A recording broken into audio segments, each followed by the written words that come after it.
آگے تشریف لے آئیے.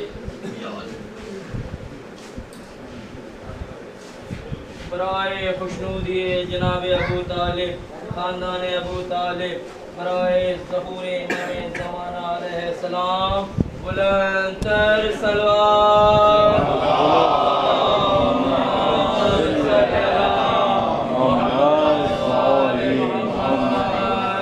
نعرے تکبیر اللہ اکبر، نعرے تکبیر اللہ اکبر، نعرے رسالت یا رسول اللہ، نعرے رسالت یا رسول اللہ، نعرے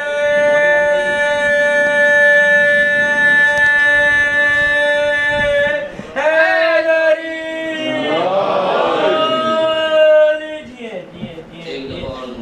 اللہ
مصداق بھی ہمیں معلوم ہے، اہل بیت سچے ہیں، ان کے ساتھ ہو جائے. خداوند عالم نے جو روش اختیار کی ہے قرآن میں، وہ یہ نہیں کہا کہ یہ چاردہ معصومین ہیں ان کے ساتھ ہو جاؤ.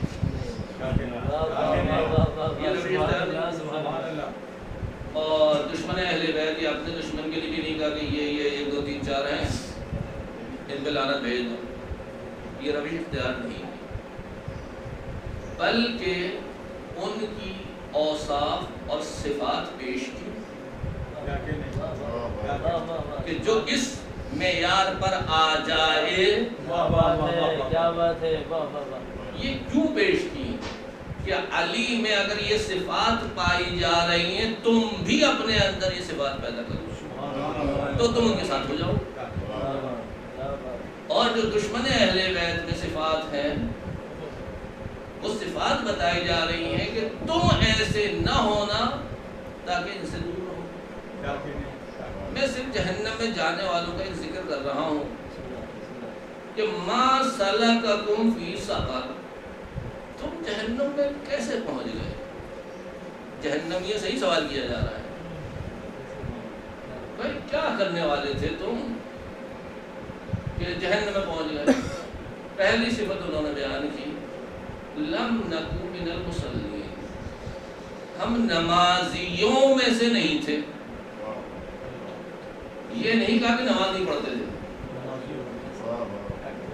یہ نہیں کہا کہ نماز نہیں پڑھتے تھے، نمازیوں میں سے نہیں تھے. نمازی کس کو کہتے ہیں؟ جو خدا کے آگے سر جھکا دے. نماز پڑھنے والے کو نمازی نہیں کہتے ہیں، جو خدا کے آگے تسلیم ہو جائے چاہے نماز نہ پڑھتا ہو، وہ نمازی ہے. ہمارے اندر نمازیوں والی خصوصیت نہیں تھی، لیکن آپ دیکھیے کہ ائمہ نے، تمام شیعوں نے در اہل بیت کے اوپر سر جھکایا یا نہیں جھکایا؟ یہ صفت ہے مسلمین کی کہ اپنے سے بڑا سمجھا اور سر جھکا دیا، مولا ہم تسلیم ہیں۔ دوسری صفت کیا بیان کی؟ لم نکن نطعم المساکین، ہم مساکین کو کھانا نہیں کھلاتے تھے۔ پہلی صفت کیا تھی کہ ہم خدا کے آگے جھکنا نہیں جانتے تھے۔ دوسری صفت کیا بیان کی کہ ہم خدا کی مخلوق سے بھی ہمدردی نہیں رکھتے تھے۔ خالی بحث کھانے کی نہیں ہے، یعنی ہمیں خدا کی مخلوق سے ہمدردی نہیں تھی۔ آپ مومنین میں دیکھ لیجیے، مجلس حسین کے نام پر آپ کے سامنے ہندو بھی آتا ہے کھلاتے ہیں۔ یہ صفت آپ کو کہاں سے آ گئی؟ صحیح۔ تیسری چیز جہنمیوں کی خصوصیت، کُنَّا نَخُوضُ مَعَ الْخَائِضِينَ، ہمارا کام یہ تھا کہ بیٹھ کر لوگوں کے عیب نکالا کرتے تھے۔ غوث کہتے ہیں کہ آپ سمندر میں ڈبکی لگائیں اور وہاں سے زر و جواہر نکالیں، اس کو غوث کہتے ہیں۔ لیکن غوث کس کو کہتے ہیں کہ آپ جائیے گہرائی میں عیب نکال کے لائیے۔ کُنَّا نَخُوضُ مَعَ الْخَائِضِينَ، ہم ایسوں کے ساتھ جن کا کام ہی یہی تھا کہ عیب ڈھونڈ کے نکالا کرتے تھے۔ یعنی ہماری مثال مکھی جیسی تھی کہ مکھی زخم پہ بیٹھتی ہے، کریدتی ہے اور عیب کو پھیلاتی ہے۔ اب آپ اس کے مقابلے میں مومنین کو دیکھیے کہ کسی کا بھی جنازہ ہو جائے، آپ کیا گواہی دیتے ہیں؟ اِنَّا لَا نَعْلَمُ مِنْهُ إِلَّا خَيْرًا وَأَنْتَ عَالِمٌ بِهِ لِلَّهِ، یعنی جس کے بارے میں ظاہری لحاظ سے سب کہہ رہے ہیں یہ 100% گناہگار ہے، آپ اس کے بارے میں بھی کہہ رہے ہیں اِنَّا لَا نَعْلَمُ مِنْهُ إِلَّا خَيْرًا، یہ اہل بیت کا جانے والا ہے۔ آپ عیب کو نہیں دیکھ رہے، آپ کہہ رہے ہیں گناہگار ہوگا لیکن سیدہ کا ہے۔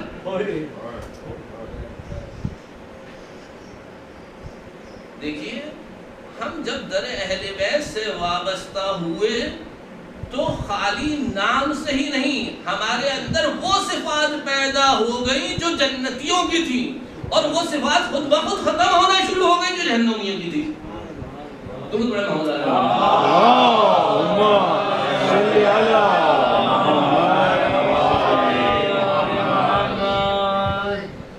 ایک دفعہ میں آپ سے کہتا ہوں سونا، طلاق، تو آپ میرے سامنے مختلف قسم کے سونے لے آئیں گے۔ ایک دفعہ میں کہتا ہوں خالص سونا جس میں ملاوٹ نہیں۔ اب میں آپ سے کہہ رہا ہوں، یہاں کہا جا رہا ہے سچوں کے ساتھ ہو جاؤ، میں سچوں میں گفتگو نہیں کر رہا، وہ ہمارے لیے واضح ہیں، میں کہہ رہا ہوں سچ مجھے بتائیے کیا ہے۔ میں نے ہندو سے پوچھا خدا کیا ہے، اس نے بت بتا دی۔ میں نے عیسائی سے پوچھا خدا کا بیٹا کون ہے، حضرت عیسیٰ کو بتا دیا۔ میں نے مسلمانوں سے پوچھا رسول کا خلیفہ کون ہے، 3-4 دن بعد دیے۔ بھائی اپنے لحاظ سے بیچارہ سچ بول رہا ہوگا، لیکن اس کا سچ بھی جھوٹ ہے۔ سچ بول رہا ہوگا، مجھے انکار نہیں ہے، لیکن واقعیت کے لحاظ سے اگر ہم دیکھیں تو ان کا سچ بھی کیا ہے، جھوٹ۔ اب یہ جھوٹ بولیں گے تو کیا حالت ہوگی؟ امام حسین نے ایک جملہ فرمایا کہ جن کی نیکیاں گناہ ہوں ان کے گناہ کیا ہوں گے؟ جن کی نیکیاں گناہ ہوں ان کے گناہ کیا ہوں گے؟ اس کا مطلب ہے کہ نیکیاں بھی گناہ ہوتی ہیں، نیکیاں بھی گناہ ہوتی ہیں۔ خدا تعالیٰ نے حدیث قدسی میں فرمایا کہ ہر وہ رعیت عوام جو ایک باطل کی پیروی کرے حکمران کی، یعنی مراد امام باطل، خود چاہے جتنی ہی متقی و پرہیزگار کیوں نہ ہو میں عذاب کروں گا، کیونکہ میں نے جس کی طرف کہا تھا اس کی طرف نہیں ہے، میرے نہیں ہے، جب غلط چلے گئے میں عذاب کروں گا۔ تو یہ نیکیاں نہیں ہوں گی، ان کی نیکیاں بھی گناہ ہیں۔ لیکن اگر ایک رعیت امام عادل پر آ جائے جس کو میں نے بنایا ہے، تو خود اس نیکی کی بنا پر میں ان کے گناہوں کو معاف کر دوں گا۔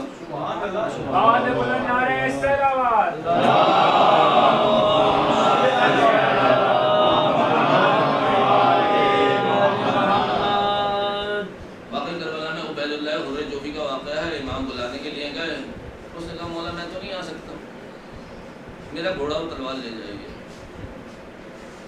امام نے کہا تم اگر ہماری طرف آ جاؤ تمہاری وجہ سے گھوڑا اور تلوار قبول کر لیں گے، لیکن جب تم نہیں آ رہے تو کائنات ہماری ہے، اپنا گھوڑا اپنے پاس رکھو، تلوار اپنے پاس رکھو۔ یعنی کیا مطلب ہے؟ اگر ہمارے پاس آؤ تو ہم تمہارے گناہوں کو بھی معاف کرنا جانتے ہیں اور چیزوں کو قبول کروانا بھی جانتے ہیں، لیکن جب ہمارے پاس نہیں آ رہے تو یہ نیکیاں نہیں ہیں، اپنے پاس رکھو۔ اہل بیت نے ہمیں کیا سکھا دیا؟ جیسے آپ در اہل بیت سے وابستہ ہوئے، خصوصیت کیا ہے مومن کی اور کافر کی؟ سورہ محمد میں اگر آپ پڑھیں گے کہ مومن کی خصوصیت یہ ہے کہ اس کے پاس ایک اللہ موجود ہے مولا کی شکل میں، جو اس کی مشکل کو حل کرنا جانتا ہے، اس کے گناہوں کو معاف کرنا جانتا ہے، اس کو مصیبت میں بچانا جانتا ہے۔ اور کافر کے پاس اللہ مولا کی شکل میں نہیں ہے، تو کافر جہاں پر بھی پھنسے گا پھنسا رہے گا۔ یہی سورہ محمد میں آپ دیکھیے، جب جنگ احد میں ابو سفیان نے نعرہ لگایا لنا العزا ولا العزا لکم، ہمارے پاس عزا بت موجود ہے، تو علی نے نعرہ لگایا لنا المولا ولا المولا لکم، ہمارے پاس مولا موجود ہے، تمہارے پاس مولا نہیں ہے۔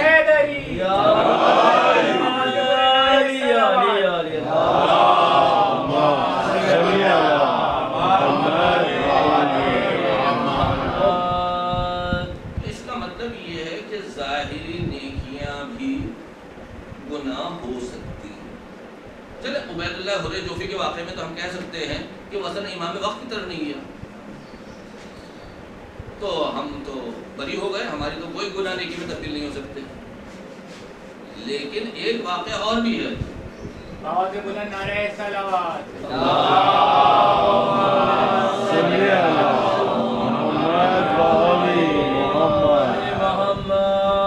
جو ہمارے لیے بھی سوچنے کی جگہ ہے کہ ہمیں اس پہ بھی تعامل کرنا چاہیے۔ ایک شخص آیا امام جعفر صادق علیہ السلام کے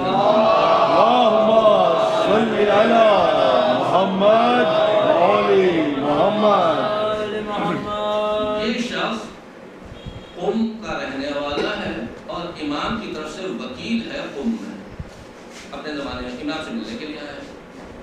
امام نے ایک سوال کیا، یہ بتاؤ جو ہمارا مال تمہارے پاس آتا ہے تم اس کا کیا کرتے ہو؟ تو ہم تقسیم کر دیتا ہوں۔ امام کا چاہنے والا ہے، امام کا نمائندہ ہے، جو امام کا مال آتا ہے وہ بھی تقسیم کر دیتا ہے، کوئی حرام نہیں کھاتا۔ امام نے سوال کیا، یہ بتاؤ کیسے تقسیم کرتے ہو؟ لوگ آتے ہیں دے دیتا ہوں، لوگ آتے ہیں دے دیتا ہوں۔ پھر امام نے سوال کیا، یہ بتاؤ یہ مال ان فقراء کا حق ہے یا نہیں؟ مولا انہیں کہا میں دے دیتا ہوں۔ کہا یہ بتاؤ ایک فقیر اپنے حق کے لیے تمہارے در پر آئے اس کی توہین ہے یا نہیں؟ ایک فقیر اپنا حق لینے کے لیے تمہارے در پر آئے اس کی توہین ہے یا نہیں؟ کہا مولا احانت تو ہو رہی ہے۔ کہا خدا یہ من احان علی عبدن فقط حرم علی محاربتی، جس نے میرے بندے مومن کی احانت کی، اسے مجھ سے جنگ کی۔ اب تم بتاؤ یہ خدا کی خدمت کر رہے ہو یا خدا سے جنگ کر رہے ہو؟ اب دیکھیے یہ چیز وہ ہے کہ جو ہم مومنین کے لیے بھی سوچنے کا مقام ہے کہ کہیں ہماری نیکیاں کسی کے لیے دل آزاری کا سبب تو نہیں بن رہی ہیں کہ ہم نے تو نیکی کی ہے لیکن ہماری نیکی کی وجہ سے کسی مومن کے دل کو ٹھیس تو نہیں پہنچ رہی۔ ایک دوسرے واقعے میں بھی ہے، ایک شخص آیا امام کی خدمت میں حج سے، امام نے ملنے سے انکار کر دیا، اسے بہت اثر کیا، کہا مولا کیوں نہیں ملنا چاہ رہے تھے آپ مجھ سے؟ کہا تم نے راستے میں جو حج پر کام کیا وہ اچھا نہیں تھا۔ کہا میں نے کوئی برا کام نہیں کیا۔ کہا میں نے قربانی کی، گوشت تقسیم کیا۔ کہا یہی غلطی ہے مولا، میں نے جانور قربانی کیا ہے اور لوگوں میں تقسیم کر دیا ہے۔ کہا تمہارے قافلے میں ایسے لوگ بھی تھے جو اس طرح کی نیکی نہیں کر سکتے تھے، ان کے دل کو ٹھیس پہنچی۔ یہ باریکی، یہ دقت آپ کسی اور دن میں نہیں ملے گی۔ ایک شخص آیا پیغمبر کی خدمت میں کہنے لگا کہ یا رسول اللہ میرا بچہ کھو گیا ہے۔ رسول نے دعا فرمائی، اصحاب کو ادھر ادھر بھیجا، فوراً ایک شخص آیا اور اس نے اطلاع دی کہ تمہارا بچہ وہاں پر ہے۔ یہ شخص بھاگ کے جانے لگا، پیغمبر رک جاؤ یا رسول بچہ مل گیا، نہیں رک جاؤ۔ جب جانا نا تو اپنے بچے کو پیار نہیں کرنا۔ رسول اللہ کیوں پیار نہیں کرنا؟ ہو سکتا ہے وہاں کوئی یتیم کھڑا ہو،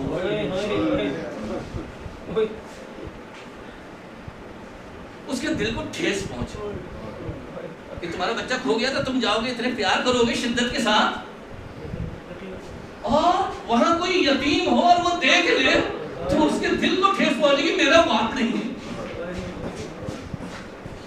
یہ دیکھتا دین میں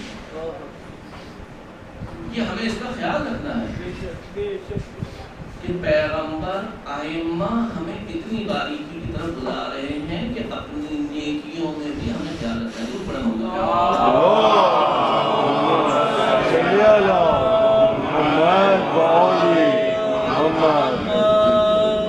اب میں سچ سمجھنے کی کوشش کر رہا ہوں۔ سچ سے مراد خالص ہونا ہے۔ میں خالص سچ کہتے کس کو؟ پیغمبر کے واقعہ میں پہلے بھی آپ کے سامنے پیش کر چکا ہوں کہ بچپن میں پیغمبر آئے، اس زمانے میں کھجوریں ہوتی تھی، کھا لیتے تھے، اس دن میں کھجوریں بھی نہیں تھیں۔ پیغمبر درخت کے پاس آئے، فاطمہ بنت اسد نے اپنا منہ چھپا لیا کہ یہ مجھ سے مانگے گا، میرے پاس کچھ نہیں ہے۔ پیغمبر نے خدا سے کہا میں بھوکا۔ کھجور کا درخت جھکا، اتنا جھکا کہ آپ کے ہاتھ میں کھجوریں آ گئی۔ پیغمبر نے کھجوریں کھا لی۔ فاطمہ بنت اسد نے یہ بات ابو طالب کو بتائی۔ حضرت ابو طالب کہتے ہیں اس میرے سے تک تم 30 سال انتظار کر لو، اس میرے سے تک وَإِنَّ لَكِ بِمِثْلِهِ إِلَّا النُّبُوَّةَ، تمہیں بھی خدا ایسے ہی بچہ دے گا، کوئی فرق نہیں ہوگا اس میں اور اس میں سوائے نبوت کے۔ یہ تو دیکھیں معجزہ کرامت کہہ کے ہم دروازہ بند کر دیتے ہیں، کیونکہ یہاں پر کوئی دعا کوئی تعویذ نقل نہیں ہوئی کہ پیغمبر نے بسم اللہ الرحمن الرحیم پڑھی تھی، اس کے بعد سورہ حمد پڑھی تھی، اس کے بعد یہ حرز پڑھا تھا، اس کے بعد یہ تعویذ۔ یہاں کچھ بھی نہیں کرتا روایت میں۔ پیغمبر نے خود ایسا ہوگا۔ میں نے کہا پیغمبر سچ بولا ہے، ہم کو جھوٹ بول رہا ہے، مگر میں جھوٹ کی بحث نہیں کر رہا ہوں، خالص سچ کی بات کر رہا ہوں۔ خالص سچ کیسے ہوتا ہے؟ جب تک کہ ہم اپنی مثالوں سے اپنی زندگی میں نہیں سمجھیں گے، ہمیں یہ بات سمجھ میں نہیں آتی کہ سچ خالص کیسے ہوتا ہے۔ ہم بھی سچ بولتے ہیں، نہیں ہمیں سچ نہیں چاہیے، خالص سچ چاہیے۔ یہ واقعہ میں تھا تو اسکول کے ٹیچر تھے، انہوں نے آ کے مجھے سنایا کہ ہم بچوں کو لے کے گئے 20 شعبان کو، 15 شعبان کو، اور بچوں کی تربیت کے لحاظ سے کہ ہم نے کہا کہ ان کو امام زمانہ سے آشنائی ہونا چاہیے۔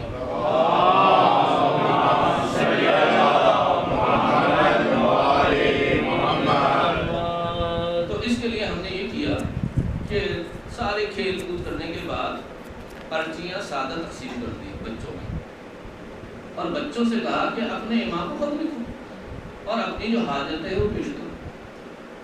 اب جیسے ہم لوگ یہ چاہیے وہ چاہیے وہ چاہیے سارے سب نے لکھ کے جمع کر لیے.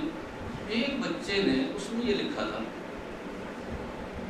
کہ میرے باپ کا انتقال ہو گیا ہے, میں ہی ہوں, میری ماں پڑوس میں کام کرتی ہے, میرے گھر کا فریج جل گیا ہے, میری ماں پڑوس سے برف مانگ لے کر لاتی ہے, مجھے اچھا نہیں لگتا. اب آپ بتائیے آپ کے دل پر اثر کیوں ہوا؟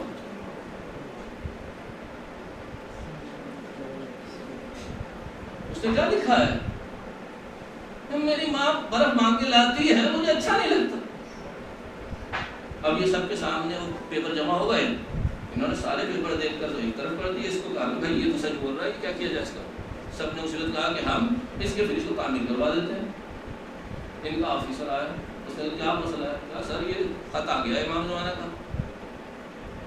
کیا ہے؟ پڑھا. اب کوئی بات نہیں, اس بچے کے گھر پہنچنے سے پہلے نیا فریج کے گھر پہنچ جائے گا. اب بتائیے اس بچے کی دعا کیسے پوری ہو؟ ہمارا سچ بھی سچ نہیں ہے, اور نہ دیتا وہی خدا ہے. خدا اس کو مثال دے رہا ہے کس طریقے سے کہ جب سمندر میں کشتی طوفانی ہوتی ہے اور تمہیں کوئی مددگار نہیں مل رہا ہوتا, تم مجھے پکارتے ہو خالص سچ سے, اور میں تمہیں نجات بھی دیتا ہوں. ہماری محبت اہل بیت کی ہے, خالص نہیں ہے, یعنی دوسروں پر بھی بھروسہ ہے, دوسروں پر بھی تکیہ ہے. ان سے ہٹیے, خالص ہوئیے, پھر پتہ چلے گا خدا کیسے جواب دیتا ہے. درود پڑھیں محمد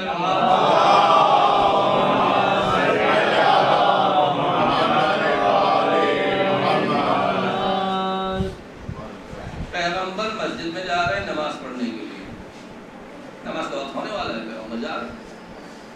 راستے میں بچوں نے پیغمبر کو روک لیا. کیا کہنا ہے؟ یا رسول اللہ ہمارے ساتھ کھیلیے. کھیلیے. اب خدا کا اتنا بڑا نبی بچوں کے ساتھ کھیل رہا ہے. اتنی دیر کھیلے کہ مسجد میں نمازی پریشان ہو گئے کہ پیغمبر نے دیر کر دی, نہیں آ رہے. بلال آئے, یا رسول اللہ نمازی انتظار کر رہے ہیں. اب پیغمبر کیا کہہ سکتے ہیں, بچوں مجھے اجازت, میں جا رہا ہوں نماز پڑھ. پیغمبر نے یہ نہیں کیا. پیغمبر نے کہا بلال ذرا گھر جانا, دیکھو کوئی چیز ہے. بلال گئے, ہاتھ میں 7 اخروٹ کے دانے لے کر آئے. اور وہ قصہ کیا تھا کہ پیغمبر نے کہا کیا کھیلو گے؟ کہا ہم اونٹ کھیلیں گے, سواری. آپ اونٹ بنیے, ہم آپ کے اوپر سواری کریں گے, ادھر سے ادھر لے کے جائیے. یہ بچوں کے ساتھ کھیل رہے تھے پیغمبر. اب پیغمبر نے 7 دانے اخروٹ کے لیے اور بچوں سے کہا اے بچوں, کیا اپنے اونٹ کو بیچو گے 7 دانوں کے بدلے میں؟ یہ بات, وہ اونٹ کون ہے؟ خود پیغمبر ہے. کیا تم لوگ اپنے اونٹ کو بیچنے کے لیے تیار ہو؟ میں 7 دانے میں خریدنا چاہتا ہوں. اور بچوں نے کہا ہاں بہت اچھی بات ہے. پیغمبر نے 7 دانے دے کر اپنے آپ کو آزاد کرایا اور مسکراتے ہوئے مسجد کی طرف جانے لگے. تو بلال کہتے ہیں مولا کیوں مسکرا رہے ہیں؟ کہا کہ یوسف بکے تھے اور ایک محمد مصطفیٰ بکے ہیں 7 دانوں میں. اب آپ دیکھیے کہ جو حبیب خدا ایک بچوں کی آواز پہ لبیک کہتا ہے اور 7 دانوں کے بدلے میں اپنے کو بیچ دیتا ہے, کیا وہ ہماری نہیں سنتے؟ تو اصل بات کیا ہے؟ سچ. ہم اپنے آپ کو سچا بنائیں. پیغمبر جہاں پر بھی پہنچے صادق اور امین ہونے کی بنا پر پہنچے. کانا علی علیہ السلام بلغ ما بلغ من صدق الحدیث و اداء الامانت. علی جہاں پر بھی پہنچے سچے ہونے کی بنا پر پہنچے ہیں, اداء امانت کی بنا پر پہنچے ہیں. ہم اپنے آپ کو صادق بنا کے دیکھیں، ہم اپنے آپ کو امین بنا کے دیکھیں، تو ہمارا ساتھ بھی پیغمبر کے ساتھ ہوگا، ہم بھی محشور ہوں گے، علی کے ساتھ محشور ہوں گے۔ صرف دو خصوصیت کی دعوت درود پڑھے محمد صلی اللہ محمد وعلی محمد۔ لا تنظروا الى طول رکوع الرجل وسجود، کسی کے طولانی رکوع اور سجود کو نہ دیکھو، کسی کی طولانی مجلسوں کو نہیں دیکھو، کسی کے طولانی عالم کو نہیں دیکھو، کسی کی طولانی زیارتوں کو نہیں دیکھو، کسی کے طولانی حج کو نہ دیکھو۔ یہی چیز ہے نا، جب روایت کہہ رہی ہے لا تنظروا الى طول رکوع الرجل وسجود، پھر کس چیز کو دیکھیں؟ بلے نظروں، بلکہ تم دیکھو الى صدق الحدیث و اداء الامانت، کتنا سچا ہے، کتنا امانتدار ہے۔ کیوں؟ یہ طولانی رکوع سجود جو ہے قد اعتادہ، عادت کی بنا پر ہے، عادت پڑی ہوئی کرے جا رہے، عادت کی بنا پر ہے، لیکن سچا ہونا، امانتدار ہونا عادت سے نہیں آتا ہے، اس کے لیے پتے کو پانی کرنا پڑتا ہے۔ صادق ہونا اور امین ہونا آسان کام نہیں ہے، بڑے بڑے بہک جاتے ہیں۔ سچ بولنے میں مصلحت آ گئی تھی، امانتداری کیسے چھوڑ دیتا، کیسے چھوڑ دیتا۔ لیکن اہل بیت کے چاہنے والوں کے اوپر خدا کتنا احسان ہے، درود پڑھے محمد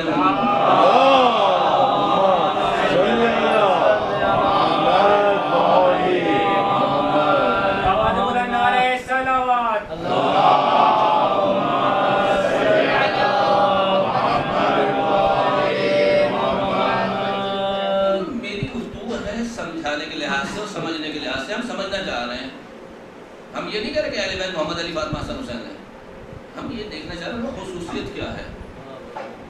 جب ہم خصوصیت کی طرف آتے ہیں تو ہمیں پتہ چلتا ہے کہ کیا ہوتا ہے۔ میں بہکنا چاہ رہا ہوں آج اہل بیت کے چاہنے والوں کیا ہوگا۔ یہ واقعہ مجھے ہمارے ایک مولانا ہے حسین احمد صاحب، انہوں نے سنا ہے کہ میں سندھ میں گیا، اندلو سندھ، تو ایک شخص نے مجھے یہ واقعہ سنایا، اپنا ذاتی واقعہ، کہ یہاں سے امداد کے نام پر سیلاب میں 3 کنٹینر گئے، 3 کنٹینر گئے۔ تو یہ ہمارے مومن بھائی، ان کے پاس ایک ہندو بنیا آیا، اس نے کہا یہ کنٹینر میں پار لگا دوں گا، آدھا تمہارا آدھا میرا۔ صاحب انہوں نے بھی ہاں ہوں کر کے قبول کر لیا، بھائی کسی کو خبر بھی نہیں ہوگی، سارا کام میں سنبھال لوں گا، تقسیم ہو جائے گا، آدھا تمہارا آدھا میرا۔ کہنے لگا کہ میں لیٹا اور میری آنکھ لگی، میں نے خواب میں دیکھا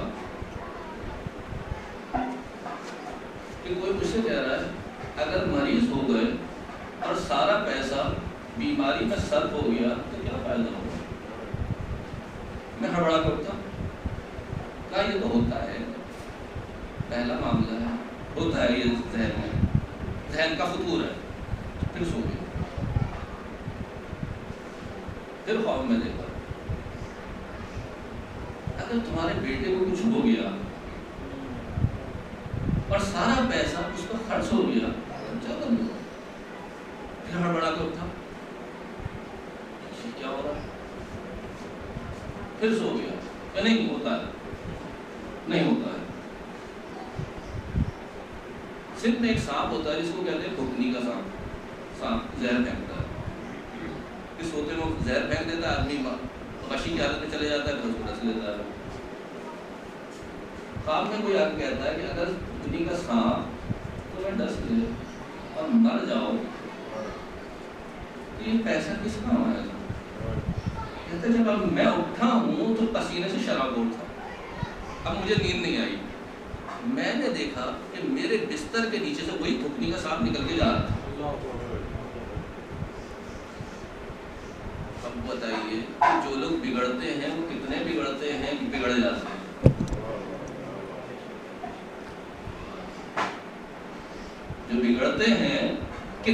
بگڑتے ہیں کہ بگڑ جاتے ہیں. موسیٰ نے خدا سے کہا، ہر نام سے پکارا، ایک دفعہ ندا آئی، ایک دفعہ کہا یا غیاث المذنبین، گناہوں کی گناہگاروں کی سننے والے. خدا نے 2 دفعہ لبیک کہہ دیا. موسیٰ نے کہا اللہ میں نے ہر نام سے پکارا ایک دفعہ، یہ گناہگاروں کی سننے والے کہا 2 دفعہ کیوں پکارا ہے؟ کہا ہر شخص اپنی نیکیاں لے کر آتا ہے، لیکن جب گناہگار ہوتا ہے شرمندگی لے کر آتا ہے. میں 2 دفعہ لبیک کہتا ہوں.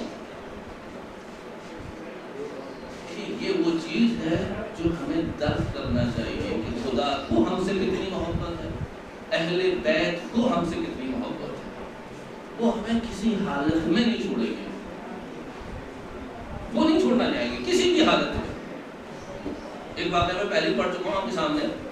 ایک شخص کو محبت ہو گئی لڑکی سے، وہ دوسرے دین کی تھی. اس نے کہا نماز چھوڑو، روزہ چھوڑو، حج چھوڑو، دین چھوڑو، شیعت چھوڑو، یہ وہ سب چیزیں چھوڑو دی. یہ بھی چکر میں تو شادی ہو گئی، شادی ہو گئی، آرام سے زندگی گزار رہی. ایک دن بیوی آئی تو بیٹھا ہوا دیکھا یہ رو رہا ہے. کیوں رو؟ کیا پشیمان کا نہیں؟ کا دین چھوڑ دیا؟ افسوس کا نہیں؟ کیوں رو رہے؟ آج عاشور کا دن ہے، مجھے حسین یاد آ رہے ہیں. سب چیزیں چھوڑ دی، کہنا مجھے حسین یاد آ رہے ہیں. وہ کہتی ہے حسین کون ہے؟